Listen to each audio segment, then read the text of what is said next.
Yes sir, ಚೆನ್ನಾಗಿರಬೇಕು. Okay, ಹೊಸ ಯುದ್ಧ ಶುರು ಮಾಡಿದಿರಿ. ಅಂದರೆ ಹೊಸ ಯುದ್ಧ ಅಂದ್ ಮೀನ್ಸ್ ಸಿನಿಮಾ ರಂಗಕ್ಕೆ ಬಂದಾಗ ಪ್ರತಿ ಸಿನಿಮಾನೂ ಕೂಡ ಒಂದು ಯುದ್ಧದಂತಾನೆ. ಸೊ ಯುದ್ಧಕಾಂಡ ನಿಮ್ಮ ಒಂದು ಕನಸಿನ ಪ್ರಾಜೆಕ್ಟ್ ಅನ್ನೋ ಥರದ ಬಿಂಬಿತ ಆಗಿಬಿಟ್ಟಿದೆ. ಯಾಕಂದರೆ ಈ ಪ್ರಾಜೆಕ್ಟ್ ಬಗ್ಗೆ ಸಾಕಷ್ಟು ಮಾತಾಡಿದ್ದೀರಿ.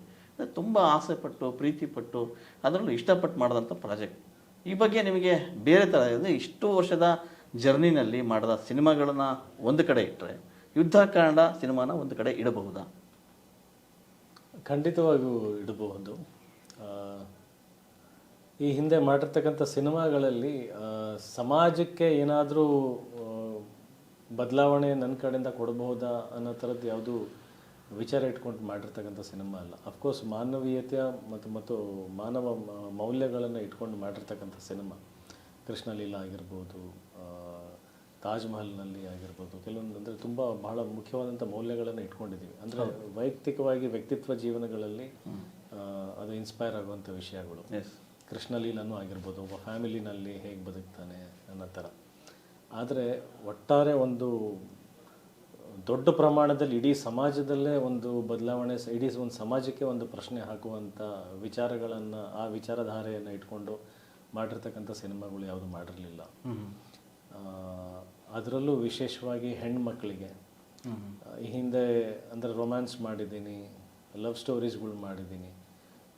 ಬಟ್ ಒಂದು ಯೂನಿವರ್ಸಲಿ ಕೃಷ್ಣನ ನಿಜವಾದ ಅರ್ಥ, ಅವನಷ್ಟು ಸಾವಿರಾರು ಹೆಣ್ಮಕ್ಳಿಗೆ ಆಶ್ರಯ ಆಗಿ ನಿಂತ ಅಂದರೆ ಅದನ್ನು ಪೊಯಿಟಿಕ್ ಅಂದರೆ ಕಾವ್ಯಾತ್ಮಕ ಭಾವನೆಯಿಂದ ಬೇರೆ ಬೇರೆ ಥರ ನೋಡ್ತೀವಿ.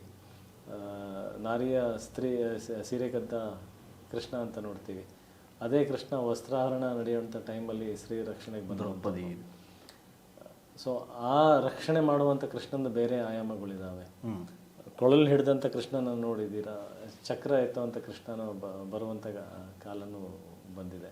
ಸೊ ಈ ಎಲ್ಲ ವಿಚಾರಗಳು ಇಟ್ಕೊಂಡು ಒಂದು ಪ್ರಶ್ನೆ, ಒಂದು ಸವಾಲು ಹಾಕಬೇಕು ನ್ಯಾಯಾಂಗ ವ್ಯವಸ್ಥೆಗೆ, ಸಮಾಜದ ಮನಸ್ಥಿತಿಗೆ. ಸೊ ಆ ಪ್ರಯತ್ನ ಈ ಸಿನಿಮಾದಲ್ಲಿ ಮಾಡೋಕ್ಕೆ ಹೊರಟಿರ್ತಕ್ಕಂಥದ್ದು. ಅದು ಎಂಟರ್ಟೈನ್ಮೆಂಟ್ ಫ್ಯಾಕ್ಟರ್ ಅನ್ನೋ ಒಂದು ನೆಪದಿಂದ ಒಂದು ಅಸ್ತ್ರವಾಗಿ ಅದು ತರಬೇಕನ್ನೋದು ನನ್ನ ನಿರ್ಮಾಣ ಸಂಸ್ಥೆಯಿಂದ ಮಾಡ್ತಿರೋದು ಒಂದು ಹೆಮ್ಮೆ ಇದೆ. ಸೊ ಹಾಗಾಗಿ ಅಷ್ಟು ಸಿನಿಮಾಗಳ ತೂಕಕ್ಕಿಂತ ಈ ಸಿನಿಮಾ ವೈಯಕ್ತಿಕವಾಗಿ ನನಗೆ ಅದು ಬಹಳ ವಿಭಿನ್ನ ಮತ್ತು ಶ್ರೇಷ್ಠ ಅಂತ ಅನಿಸುತ್ತೆ. ಅದು ರಿಸಲ್ಟ್ ಸೆಪರೇಟ್, ಅಂದರೆ ಅದು ಏನಾಗುತ್ತೆ, ಎಷ್ಟು ಮಟ್ಟಕ್ಕೆ ಪ್ರತಿಫಲ ತಂದುಕೊಡುತ್ತೆ ಎಲ್ಲ ಹೊರತುಪಡಿಸಿ ನನಗೆ ಒಂದು ಸಾರ್ಥಕತೆ ಅನ್ನೋದಿದೆ. ಈ ಥರದ್ದು ಒಂದು ಸಿನಿಮಾ ನನ್ನಿಂದ ಸಾಧ್ಯವಾಗಿದೆ ಅನ್ನೋದು. ಈ ಸಿನಿಮಾದ ಕತೆ ಕೇಳಿದ ತಕ್ಷಣ ಇಮಿಡಿಯೇಟ್ಲಿ ನೀವು ರಿಯಾಕ್ಟ್ ಮಾಡ್ತೀರಾ ಡೈರೆಕ್ಟರ್ಗೆ? ಇಮಿಡಿಯೇಟ್ಲಿ ಓಕೆ ಮಾಡೋಣ ಅಂತೀರ? ಬಲವಾದ ಒಂದು ರೀಸನ್ ಬೇಕು ಕತೆಗೆ? ಇಷ್ಟೇ ರೀಸನ್. ನನಗೊಂದು ಮಗಳಿದ್ದಾಳಲ್ಲ, ಅದೇ ಕಾರಣ.